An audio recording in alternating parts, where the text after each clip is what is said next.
Assalamualaikum warahmatullahi wabarakatuh. Selamat datang kembali di saluran YouTube saya, Mahitea. Hari ini kita akan memasuki dunia yang kompleks namun penting di mata kuliah perpajakan.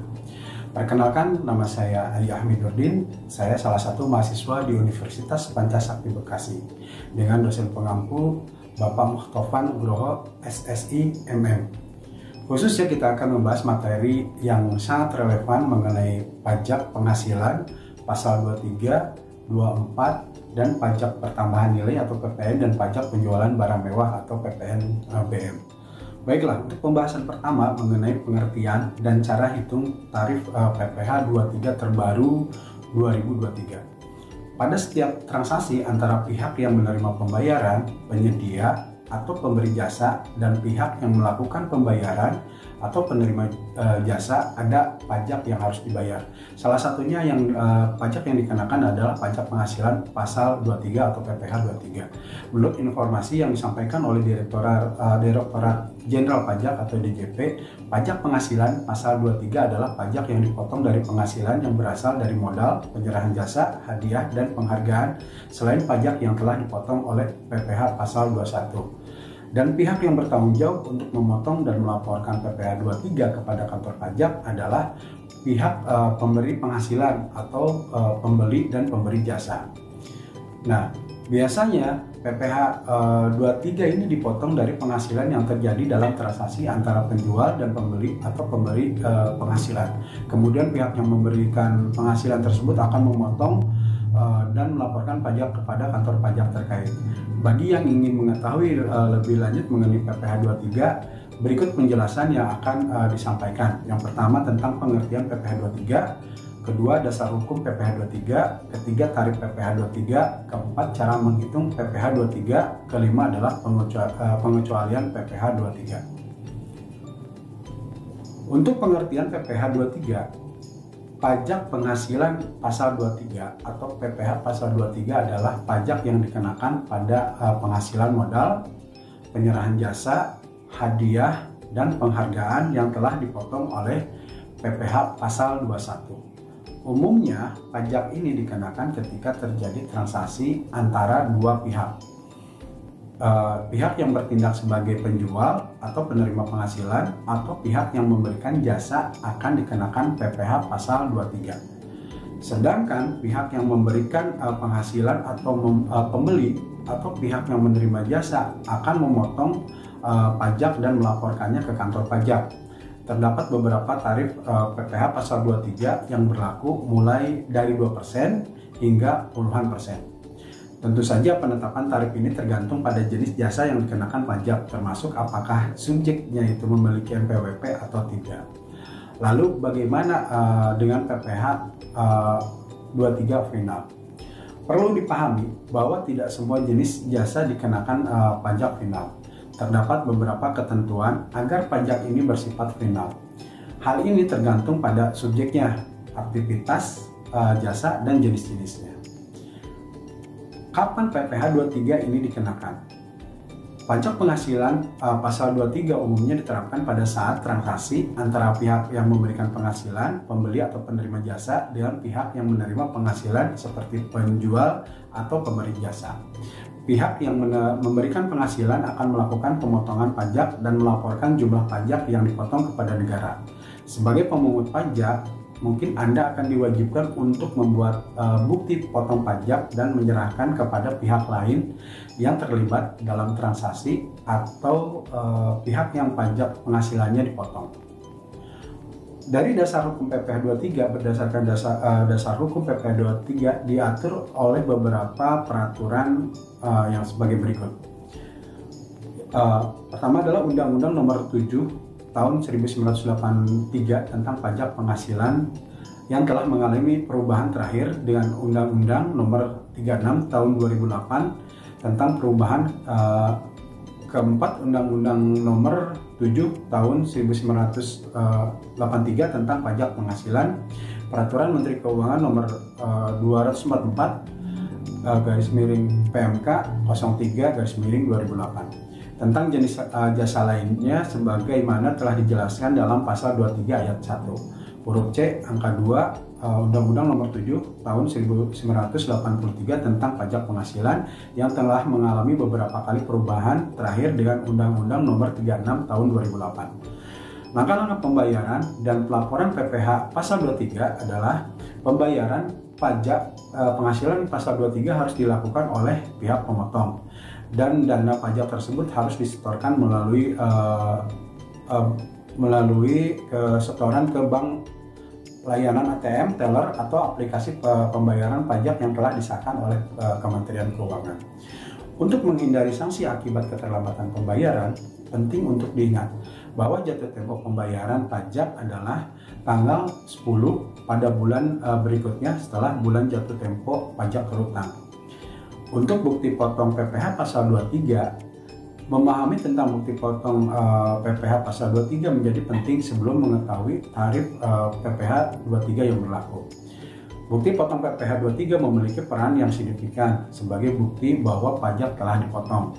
Pihak pemotong wajib memberikan bukti potong rangkap ke-1 yang lengkap kepada yang terkena pajak. Selain itu, bukti potong rangkap kedua juga diperlukan saat melaporkan pajak secara elektronik atau e-filing. Pelaporan PPh Pasal 23 selanjutnya penting untuk memahami proses pelaporan pajak sebelum mengetahui tarif PPh 23 yang berlaku. Nah, untuk pelaporan pajak dilakukan oleh pemotong, terus proses pelaporan dilakukan dengan mengisi SPT masa pajak penghasilan Pasal 23. Nah, pihak pemotong dapat melaporkan pajak tersebut melalui fitur pajak online resmi. Dan juga perlu diperhatikan bahwa batas waktu pelaporan pajak adalah tanggal 20 pada bulan berikutnya setelah bulan jatuh tempo pajak berhutang. Pastikan juga untuk tidak melewatkan batas waktu pembayaran atau pelaporan pajak guna menghindari sanksi dan denda yang mungkin akan diberikan. Selanjutnya adalah tentang tarif PPh 23 dan objek PPh 23 dalam perpajakan.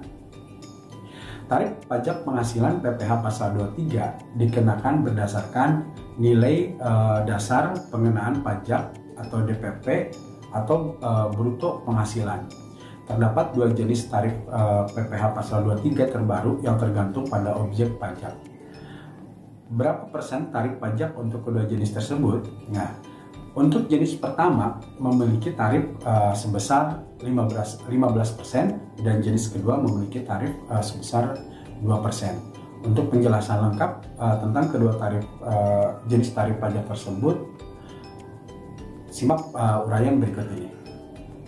Tarif PPh 15% untuk objek PPh Pasal 23 dengan tarif 15% antara lain tarif 15% tersebut dikenakan pada bruto dividen, kecuali jika pembagian dividen tersebut diberikan kepada individu yang akan dikenakan bunga final dan royalti.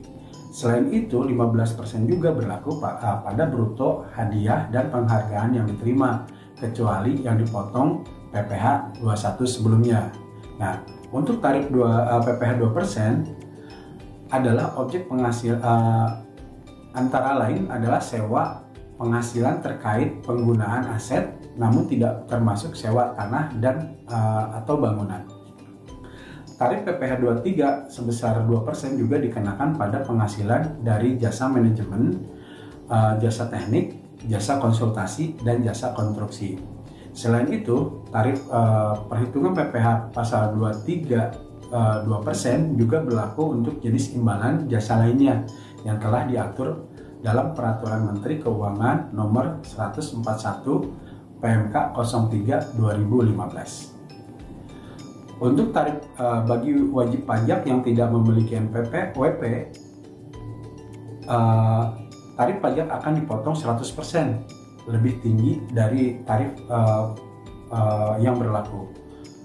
Dan inilah ada 63 jenis objek PPh Pasal 23 menurut Peraturan Menteri Keuangan yang terdapat dalam PMK nomor 141 PMK 03 2015. Terdapat 63 jenis objek PPh Pasal 23 untuk pengecualian pajak penghasilan Pasal 23. Pemotongan pajak tidak berlaku untuk penghasilan yang dibayarkan atau diterima oleh bank secara rutin. Sewa yang dibayarkan atau masih harus dibayarkan dalam hubungannya dengan sewa guna usaha yang mencakup hak opsi, dividen atau bagian laba yang diterima atau diperoleh oleh perseroan terbatas. Koperasi, BUMN atau BUMD sebagai wajib pajak dalam negeri dari penyertaan modal pada beban usaha yang didirikan dan berkedudukan di Indonesia dengan syarat dividen berasal dari cadangan laba yang telah ditahan. Bagi perseroan terbatas, BUMN atau BUMD, kepemilikan saham dalam badan usaha yang memberikan dividen paling tidak sebesar 25% dari jumlah modal yang telah disetor.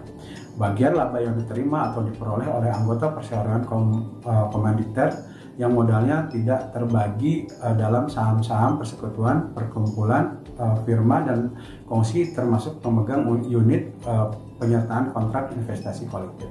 Sisa hasil usaha atau SAU yang dibayarkan oleh koperasi kepada anggotanya, penghasilan yang dibayarkan atau masih harus dibayar kepada badan usaha atas jasa keuangan yang berfungsi sebagai penyalur pinjaman atau pembiayaan. Apa konsekuensinya jika tidak memotong pajak penghasilan pasal 23? Secara prinsip, siapapun yang dapat memotong PPh atau jasa asalkan memiliki NPWP dan melakukan kegiatan usaha atau pekerjaan bebas. Jika penerima jasa tidak melakukan pemotongan pajak, tidak ada kewajiban bagi penerima jasa untuk membuat bukti potong sendiri. Dengan demikian, umumnya pembayar atau pemberi pajak yang harus melakukan pemotongan pajak atau sesuai pesanan. Sedangkan penerima jasa atau penerima uang akan menerima jumlah bersih setelah dikurangi pajak yang telah dipotong. Jika penerima jasa tidak memotong pajak, maka pemberi jasa setidaknya akan memiliki kredit pajak dalam SPT badan di masa mendatang. Jika ini berkaitan dengan individu dan tidak ada pemotongan pajak, maka tidak ada risiko sanksi perpajakan. Kecuali kredit pajak dalam SPT badan di masa mendatang seperti yang telah disebutkan sebelumnya, mulai September 2020 aturan Cap 368 PJ 2020 berlaku yang mewajibkan semua wajib pajak untuk membuat bukti pemotongan dan melaporkan SPT PPh pasal 23 pasal 26 secara elektronik melalui aplikasi e-Bupot DJP online. Tidak hanya itu, saat ini telah dikenal juga e-Bupot Unifikasi. E-Bupot Unifikasi adalah aplikasi yang membantu dalam pembuatan bukti pemotongan dan pelaporan SPT masa PPh unifikasi dalam bentuk dokumen elektronik yang berfungsi sebagai bukti resmi atas pemungutan pajak dalam SPT masa PPh unifikasi. Aplikasi ini berlaku dan dapat digunakan secara nasional mulai tahun 2022.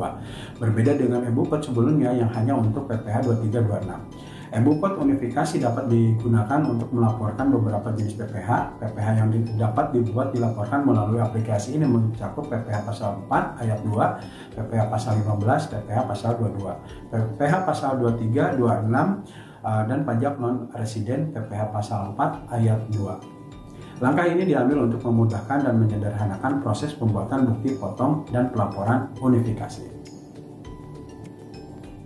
Untuk pembahasan selanjutnya adalah PPh pasal 24 tentang definisi, subjek, objek, hingga perhitungan. Dalam aturan perpajakan Indonesia, kita mengenal aneka pengenaan pajak penghasilan PPh yang dikenakan terhadap orang pribadi maupun badan. Jika menilik Undang-Undang PPh, salah satu jenis penghasilan yang diatur adalah pasal 24. Pajak ini diperuntukkan untuk wajib pajak yang menerima penghasilan di luar negeri selama 1 tahun pajak. Lalu, bagaimana penjelasan detail tentang PPh pasal 24 mulai dari definisi, subjek, objek, sumber penghasilan kena pajak, pelaksanaan kredit pajak, hingga perhitungannya. Untuk definisi, jika berdasarkan aturannya, PPh pasal 24 diartikan sebagai peraturan yang mengatur hak wajib pajak untuk memanfaatkan kredit pajak mereka di luar negeri untuk mengatur nilai pajak terutang yang dimiliki di Indonesia. Pajak yang dibayarkan atau terutang di luar negeri atas penghasilan dari luar negeri yang diterima atau diperoleh wajib pajak dalam negeri boleh dikreditkan terhadap pajak yang terutang berdasarkan undang-undang ini dalam tahun pajak yang sama. Bunyi pasal 24 ayat 1 UU nomor 36 tahun 2008 tentang PPh. Lebih lanjut, pada pasal 2 Undang-Undang 36 2008 disebutkan bahwa besarnya kredit pajak adalah sebesar PPh yang dibayar atau terutang di luar negeri. Tetapi tidak boleh melebihi perhitungan pajak yang terutang berdasarkan aturan Undang-Undang PPh. Subjek dan objek sebagaimana disebutkan pula dalam Undang-Undang nomor 36 tahun 2008, subjek yang termasuk dalam PPh pasal 24 adalah wajib pajak dalam negeri yang terutang pajak atas seluruh penghasilan termasuk penghasilan yang diterima atau diperoleh dari luar negeri. Di sisi lain, yang menjadi objek PPh pasal 24 adalah penghasilan yang berasal dari luar negeri. Untuk sumber penghasilan, jika sudah memahami pengertian beserta sumber subjek dan objek dalam PPh pasal 24, maka alangkah baiknya kita juga memahami sumber penghasilan kena pajak yang dapat dikreditkan di Indonesia sebagaimana aturan perundang-undangan. Adapun jenis-jenisnya adalah sebagai berikut. Yang pertama adalah penghasilan dari saham dan surat berharga lainnya serta keuntungan dari pengalihan saham dan surat berharga lainnya. Kedua, penghasilan berupa bunga, royalti, dan sewa yang berkaitan dengan penggunaan harta benda bergerak. Yang ketiga, penghasilan berupa sewa yang terkait dengan penggunaan harta benda tidak bergerak. Keempat, penghasilan berupa imbalan yang berhubungan dengan jasa, pekerjaan, serta kegiatan. Yang kelima, pendapatan dari bentuk usaha tetap atau BUT di luar negeri. Yang keenam, penghasilan dari pengalihan sebagian atau seluruh hak penambangan atau tanda keikutsertaan dalam pembiayaan atau pemanfaatan di sebuah perusahaan pertambangan. Yang ketujuh, keuntungan dari pengalihan aset tetap. Yang kedelapan, keuntungan dari pengalihan aset yang merupakan bagian dari suatu bentuk usaha tetap atau BUT. Yang perlu diingat, kalau nilai pajak di luar negeri yang telah digunakan sebagai kredit pajak di Indonesia telah berkurang atau dikembalikan, sehingga nilai kredit akan berkurang untuk menutup pajak terutang yang ada di sini. Maka wajib pajak harus membayar jumlah terutang tersebut ke kantor pelayanan pajak atau KPP di Indonesia. Sementara jika penghasilan di luar negeri mengalami perubahan, maka wajib pajak diharuskan melakukan pembetulan SPT tahun pajak yang bersangkutan. Pelaksanaan kredit pajak. Untuk melaksanakan kredit pajak yang terutang atau dibayar di luar negeri, wajib pajak harus menyampaikan permohonan kepada Direktorat Jenderal Pajak kepada Direktur Jenderal Pajak dengan melampirkan yang pertama adalah laporan keuangan dari penghasilan yang berasal dari luar negeri. Yang kedua, fotokopi surat pemberitahuan pajak atau tax return yang disampaikan di luar negeri. Ketiga, dokumen pembayaran pajak di luar negeri. Keempat, penyampaian permohonan kredit pajak yang terutang atau dibayar di luar negeri tersebut dilakukan bersamaan dengan penyampaian SPT tahunan PPh. Adapun beberapa hal lain yang wajib diperhatikan dalam pelaksanaan kredit pajak diantaranya jika penghasilan dari luar negeri. Didapat dari beberapa negara, maka perhitungan PPh pasal 24 dilakukan untuk masing-masing negara, serta penghasilan kena pajak yang dikenakan PPh final pasal 4 ayat 2 dan atau penghasilan yang dikenakan pajak tersendiri tidak dapat digabungkan dengan penghasilan lainnya baik yang diperoleh dari dalam negeri maupun luar negeri. Selain itu, atas permintaan wajib pajak, Kepala KPP dapat memperpanjang jangka waktu penyampaian lampiran-lampiran seperti yang disebutkan tadi, karena alasan-alasan yang ada di luar kekuasaan wajib pajak. Lalu, jika terjadi perubahan besaran penghasilan yang berasal dari luar negeri, wajib pajak mesti melakukan pembetulan SPT tahunan dengan melampirkan dokumen-dokumen yang berkenaan dengan perubahan tersebut. Selanjutnya, jika pembetulan SPT menyebabkan PPh kurang bayar, maka atas kekurangan bayar tersebut tidak akan dikenakan sanksi bunga. Di sisi lain, apabila ada pembetulan SPT itu menjadi lebih bayar, maka dapat dikembalikan kepada wajib pajak setelah diperhitungkan dengan utang pajak lainnya. Adapun PPh yang dibayar atau terutang di luar negeri melebihi PPh pasal 24 yang dapat dikreditkan. Kelebihan tersebut tidak dapat diperhitungkan di tahun berikutnya, tidak juga dibebankan sebagai biaya dan tidak dapat direstitusi. Supaya lebih memahami perhitungan PPh pasal 24, mungkin bisa menyimak ilustrasi sederhana berikut ini. Di tahun 2022, PT Usaha Maju memperoleh pendapatan neto dari luar negeri sebesar 200 juta rupiah dan penghasilannya dalam negeri senilai 300 juta rupiah.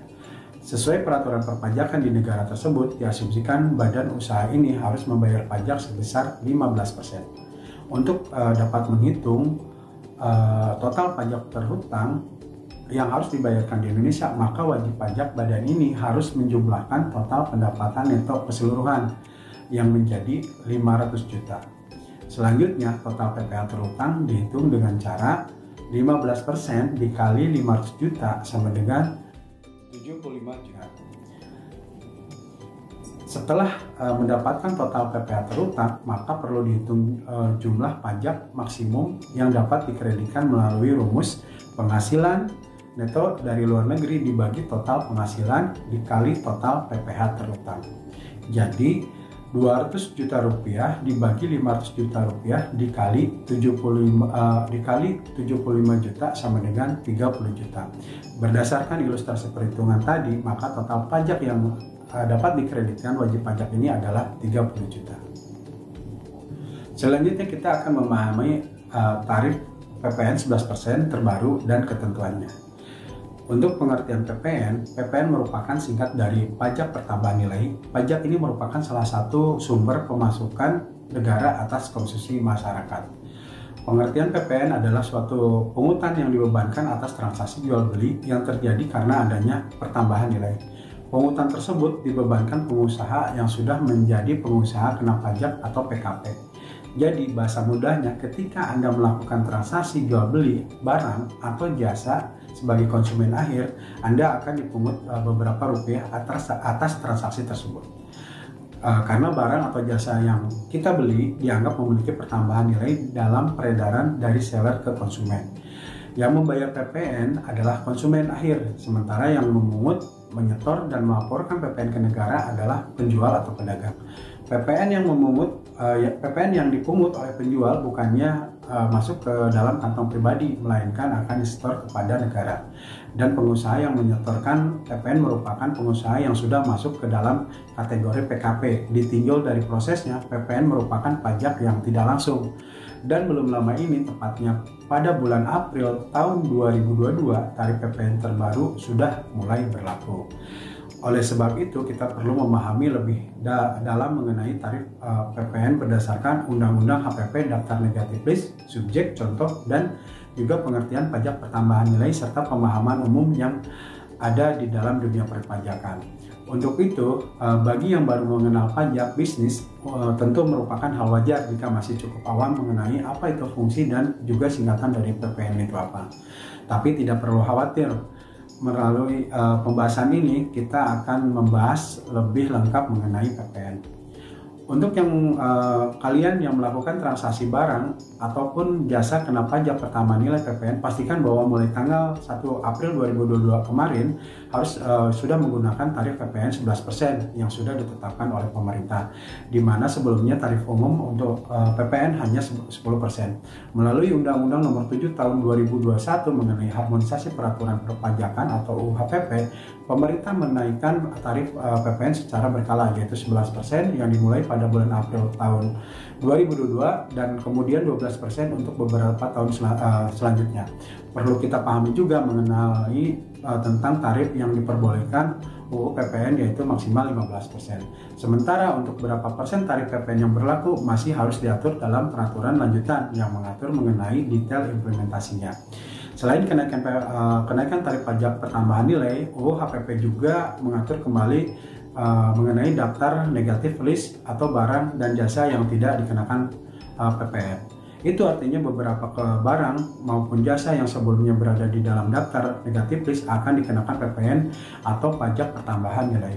Akan tetapi, pemerintah menegaskan kembali untuk masyarakat yang memiliki penghasilan menengah dan kecil tetap tidak perlu membayar pajak pertambahan nilai atas konsumsi kebutuhan pokok, jasa kesehatan, jasa pendidikan, dan juga jasa layanan sosial. Lalu seperti apa berlakunya tarif PPN 11% dalam Undang-Undang HPP ini? Penjelasannya adalah sebagai berikut. Mengenai fungsi PPN, hal dasar yang harus kita pahami pastinya tentang fungsi dari PPN itu sendiri. Seperti yang sudah dijelaskan tadi bahwa PPN adalah singkatan dari pajak pertambahan nilai. Sementara untuk pengertian PPN sendiri yaitu pajak yang dikenakan atas konsumsi dalam negeri oleh wajib pajak, orang pribadi, pemerintah, dan juga badan. Dalam penerapannya, badan ataupun perorangan yang membayar pajak ini tidak akan diwajibkan untuk menyetor langsung kepada kas negara, tetapi melalui pihak yang memotong atau memungut PPN. Pajak pertambahan nilai ini bersifat objektif, tidak kumulatif, dan juga termasuk pajak tidak langsung. Subjek pajaknya sendiri terdiri dari pengusaha kena pajak atau PKP dan non-PKP. Perbedaannya yaitu apabila PKP wajib memungut, sementara yang PKP tidak bisa memungut pajak pertambahan nilai. Namun dapat melakukan transaksi barang atau jasa kena PPN tidak akan bisa mengkreditkan pajak masukan. Sehingga PPN merupakan pungutan pajak yang dibebankan atas transaksi jual beli barang maupun jasa kena pajak yang dilakukan oleh wajib pajak pribadi atau wajib pajak badan yang sudah dikukuhkan sebagai pengusaha kena pajak atau PKP. Lalu bagaimana caranya mengajukan sebagai PKP? Adapun beberapa ketentuan mengenai PPN yaitu telah diatur di dalam peraturan perundang-undangan perpajakan yang sudah mengalami beberapa kali perubahan. Yang paling terbaru sudah diatur di dalam Undang-Undang HPP yang berhubungan dengan tarif PPN terbaru. Peraturan sampai tarif PPN 11% terbaru berikut adalah beberapa peraturan terbaru yang perlu kita pahami. Antara lain adalah yang pertama, undang-undang yang mengatur mengenai pajak pertambahan nilai. Ada beberapa kali perubahan mengenai undang-undang pajak pertambahan nilai yang ada di Indonesia. Terdapat perubahan yang terjadi akibat adanya pergantian model pemungutan pajak dan juga peraturan perundang-undangan supaya lebih adil dan sederhana untuk masyarakat termasuk dalam pembuatan faktur pajaknya. Dan ini ada beberapa perubahan undang-undang yang berkaitan dengan pajak pertambahan nilai di Indonesia. Antara lain, yang pertama adalah Undang-Undang Nomor 8 Tahun 1983, Undang-Undang Nomor 8 Tahun 1983 ini mengatur tentang pajak pertambahan nilai dan juga pajak penjualan atas barang mewah. Diciptakan guna mengatur mengenai PPN dan juga PPNBM atau pajak penjualan atas barang mewah yang diresmikan pada tanggal 1 April 1985. Yang kedua, Undang-Undang Nomor 18 Tahun 2000 setelah Undang-Undang Nomor 8 Tahun 1983. Kemudian muncul lagi perubahan kedua yaitu Undang-Undang Nomor 18 Tahun 2000 mengenai perubahan kedua atas Undang-Undang Nomor 8 Tahun 1983 mengenai PPN barang dan juga jasa dan PPNBM. Perubahan tersebut dilakukan dengan tujuan untuk menciptakan sistem perpajakan yang tepat untuk masyarakat serta untuk meningkatkan pendapatan negara. Yang ketiga adalah Undang-Undang Nomor 42 Tahun 2009. Perubahan selanjutnya yaitu Undang-Undang Nomor 42 Tahun 2009 mengenai pajak pertambahan nilai barang dan juga jasa serta PPNBM. Untuk bisa melengkapi kekurangan dari Undang-Undang Pajak Pertambahan Nilai sebelumnya, Undang-Undang yang satu ini juga memiliki tujuan yang memberikan keadilan hukum dan juga keamanan untuk negara dan juga masyarakat dengan sistem perpajakan jauh lebih sederhana. Yang keempat adalah Undang-Undang Nomor 11 Tahun 2020. Walaupun ketentuan mengenai pajak pertambahan nilai ini diatur kembali dalam Undang-Undang Nomor 11 Tahun 2020 mengenai cipta kerja pada klaster perpajakan, Undang-Undang Nomor 42 Tahun 2009 ini sebagian masih berlaku hingga saat ini. terdapat beberapa bagian pasar yang ada di dalam Undang-Undang Cipta Kerja Klaster Perpajakan ini yang merubah atau menambah beberapa pasal dari undang-undang pendahulunya. Yang kelima adalah terbaru di dalam Undang-Undang HPP nomor 7 tahun 2021, yaitu peraturan tentang perundang-undangan perpajakan mengenai PPN telah tertuang di dalam Undang-Undang HPP nomor 7 tahun 2021 mengenai harmonisasi peraturan perpajakan. Nomor 2, mekanisme pajak pertambahan nilai di Indonesia.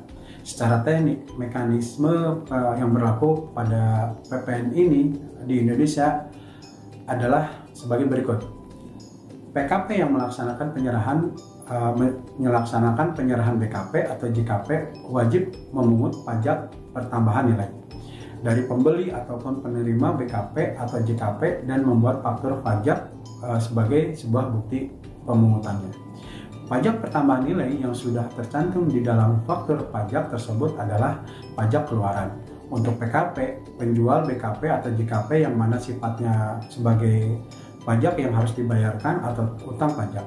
Di waktu PKP melaksanakan pembelian atau perolehan BKP atau JKP yang dikenakan PPN, yang mana merupakan pajak masukan yang bersifat sebagai pajak yang dibayar di muka seperti BKP, JKP yang dibeli itu berkaitan langsung dengan kegiatan usahanya.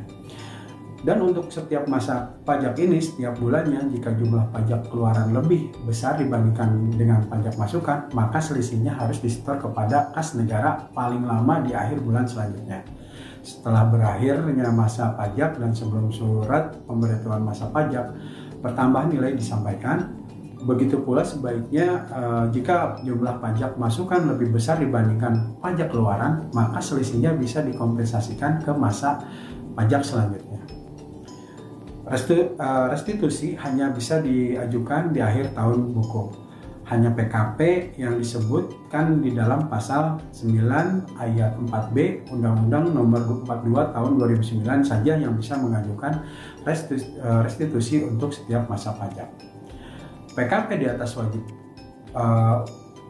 untuk menyampaikan PKP di atas tadi wajib untuk menyampaikan SPT masa PPN setiap bulan ke PKP terkait paling lambat di akhir bulan selanjutnya setelah masa pajak. Dan apa itu fungsi PPN? Seperti yang sudah kita bahas tadi, pertambahan nilai memang akan dikenakan pada konsumen akhir, tapi harus dipungut dan disetor oleh PKP karena sudah memungut dan menyetorkan pajak pertambahan nilai atas transaksi barang dan juga jasa kena pajak. Maka PKP juga diwajibkan untuk melaporkan PPN terutang.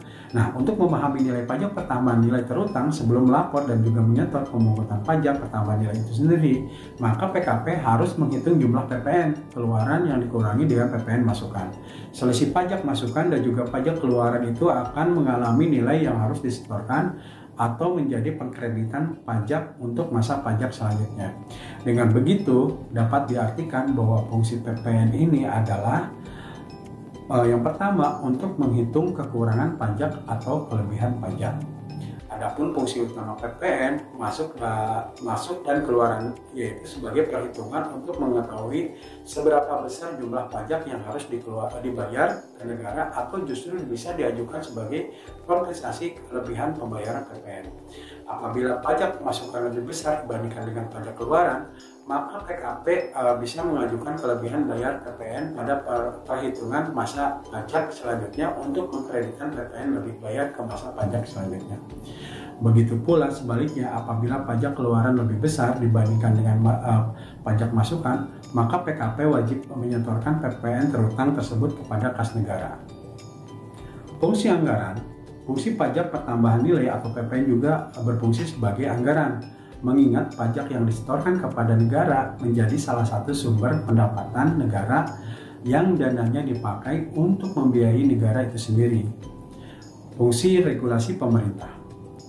Fungsi PPN selanjutnya yaitu mengatur dan juga melaksanakan kebijakan pemerintah, terlebih dalam bidang sosial ekonomi seperti untuk menekan importasi guna meningkatkan daya saing produk buatan Indonesia di pasar dalam negeri.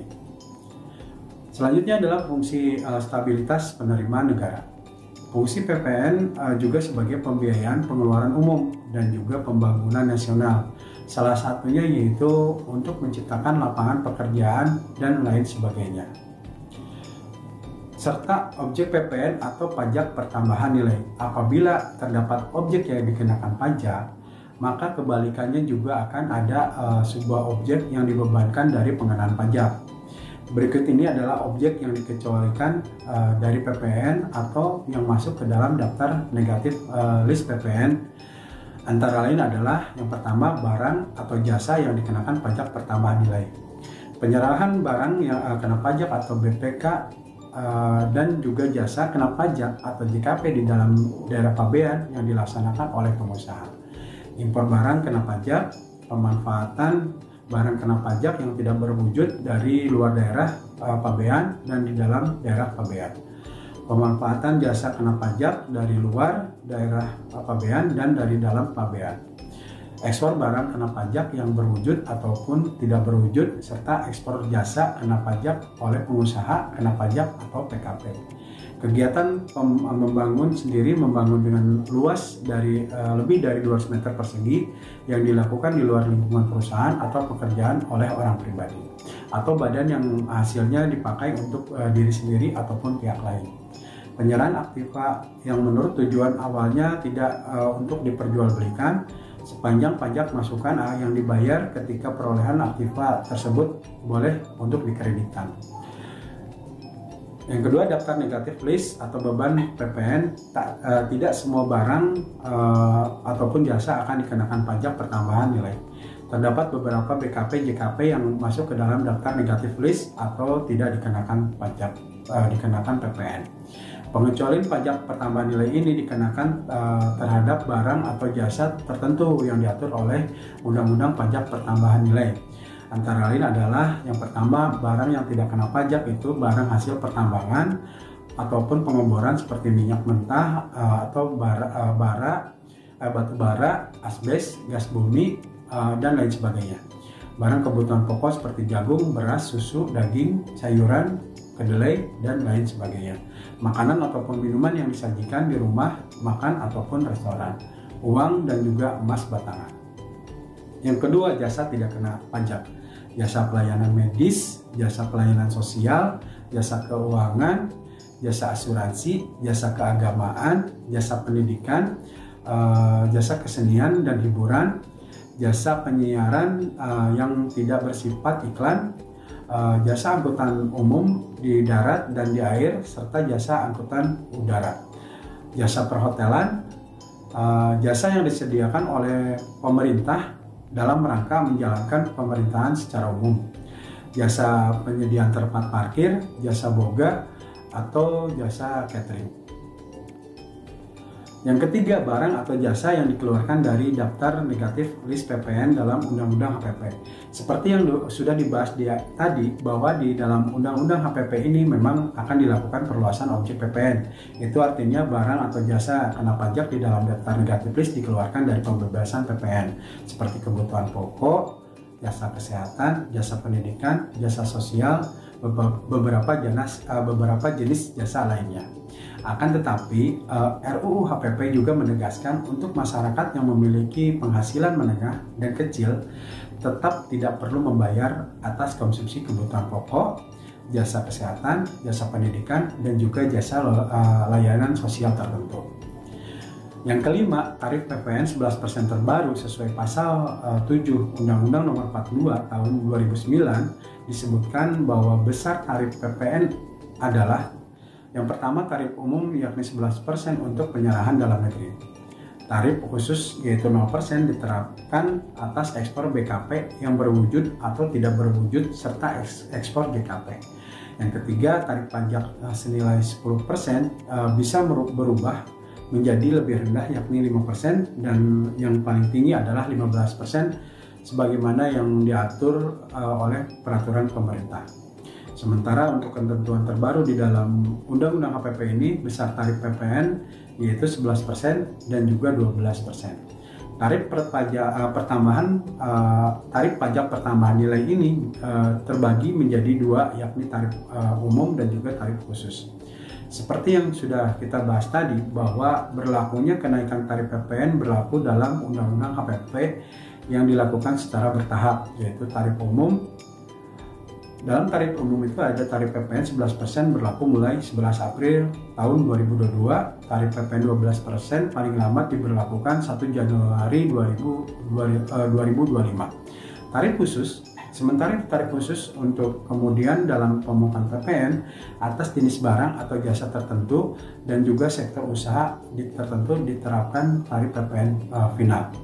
Misalnya saja 1%, 2%, atau 3% dari peredaran usaha yang diatur dengan PMK. Itulah beberapa penjelasan mengenai tarif PPN 11% terbaru yang sudah berlaku dari bulan April tahun 2022. PPN BM. Mari kita kenal dekat dengan PPN BM dari definisi, peruntukan, dan tarif. Tentu masih ingat berbagai insentif yang digulirkan pemerintah untuk memulihkan perekonomian nasional selama masa pandemi COVID-19. Salah satu fasilitas yang diberikan adalah insentif pajak penjualan barang mewah ditanggung pemerintah atau PPN BM DTP untuk kendaraan bermotor. PPN BM DTP terbukti berhasil mendorong pemulihan sisi permintaan. Pembahasan selanjutnya adalah tentang PPN BM. Mari kenal dekat dengan PPN BM dari definisi, peruntukan, dan tarif. Mungkin masih ingat berbagai insentif yang digulirkan pemerintah untuk memulihkan perekonomian nasional selama masa pandemi COVID-19. Salah satu fasilitas yang diberikan adalah insentif pajak penjualan barang mewah ditanggung pemerintah atau PPN BM DTP untuk kendaraan bermotor. PPN BM DTP terbukti berhasil mendorong pemulihan sisi permintaan yang diikuti dengan peningkatan sisi supply. Nah, sudahkah Anda paham apa itu PPN BM dan kepada siapa saja pajak ini dikenakan? Adapun PPN BM berdasarkan Undang-Undang Nomor 42 tahun 2009 merupakan pajak yang dikenakan atas konsumsi barang kena pajak yang tergolong mewah, yang dilakukan oleh produsen atau pengusaha di dalam daerah pabean untuk menghasilkan atau mengimpor pajak tersebut dalam kegiatan usaha atau pekerjaan. PPN BM bukanlah pajak yang dapat dikreditkan sebagaimana yang berlaku pada pajak pertambahan nilai atau PPN. Yang tergolong mewah adalah barang yang bukan barang kebutuhan pokok. Barang yang dikonsumsi oleh masyarakat tertentu, barang yang umumnya dikonsumsi oleh masyarakat berpenghasilan tinggi, juga barang yang dikonsumsi untuk menunjukkan status. Namun, berdasarkan peraturan pemerintah nomor 61 tahun 2020, barang mewah yang dikenakan PPN BM meliputi kendaraan bermotor kecuali untuk kendaraan ambulan, kendaraan jenazah, kendaraan pemadam, kendaraan tahanan, kendaraan angkutan umum, kepentingan dan kendaraan kepentingan negara. Ada juga kelompok hunian mewah seperti rumah mewah, apartemen, kondominium, townhouse dan sejenisnya. Lalu kelompok pesawat udara kecuali untuk keperluan negara atau angkutan udara niaga, kelompok balon udara, kelompok peluru senjata api dan senjata api lainnya kecuali untuk keperluan negara, serta kelompok kapal pesiar mewah kecuali untuk kepentingan negara, angkutan umum atau pengusaha pariwisata. PPN BM menurut pemerintah menjadi salah satu penerimaan yang penting untuk menjaga momentum pemulihan lantaran punya efek pengganda yang cukup luas. Namun PPN BM hanya dikenakan satu kali pada saat penyerahan oleh pabrikan atau produsen barang yang tergolong mewah atau impor barang yang tergolong mewah. Pajak yang dibebankan pada konsumen dalam harga jual akan disetorkan oleh produsen atau pihak penjual alias pajak langsung. Penyerahan pajak tingkat berikutnya tidak lagi dikenai PPN BM. Berbeda dengan PPN yang dipungut pada setiap lini transaksi alias dikenakan pada setiap tambahan nilai dari barang atau dagang setiap transaksi. Dalam Undang-Undang PPN pasal 5 disebutkan beberapa faktor pertimbangan suatu barang dikenakan PPN BM, yaitu keadilan pembebanan pajak antara konsumen penghasilan rendah dengan konsumen berpenghasilan tinggi, pengendalian konsumen barang mewah, perlindungan terhadap produsen kecil atau tradisional, serta pengamanan penerimaan negara. Untuk tarif PPNBM ditetapkan paling rendah 10% dan paling tinggi 200%. Nah, adanya perbedaan tarif PPNBM didasarkan pada pengelompokan barang yang tergolong mewah yang dikenai PPNBM. Sementara pengelompokan barang yang dikenai PPNBM terutama didasarkan pada tingkat kemampuan golongan masyarakat yang menggunakan barang tersebut, di samping didasarkan pada nilai guna barang bagi masyarakat pada umumnya. Tarif PPNBM juga ditetapkan melalui konsultasi dengan DPR. Yang patut diingat, PPNBM adalah pajak yang dikenakan atas konsumsi barang yang tergolong mewah di dalam negeri, sehingga barang mewah yang diekspor atau dikonsumsi di luar negeri dikenai PPNBM dengan tarif 0%. PPNBM yang telah dibayar atas perolehan barang mewah yang diekspor tersebut dapat diminta kembali. Demikian presentasi tentang perpajakan ini saya sampaikan. Terima kasih atas perhatiannya. Wassalamualaikum warahmatullahi wabarakatuh.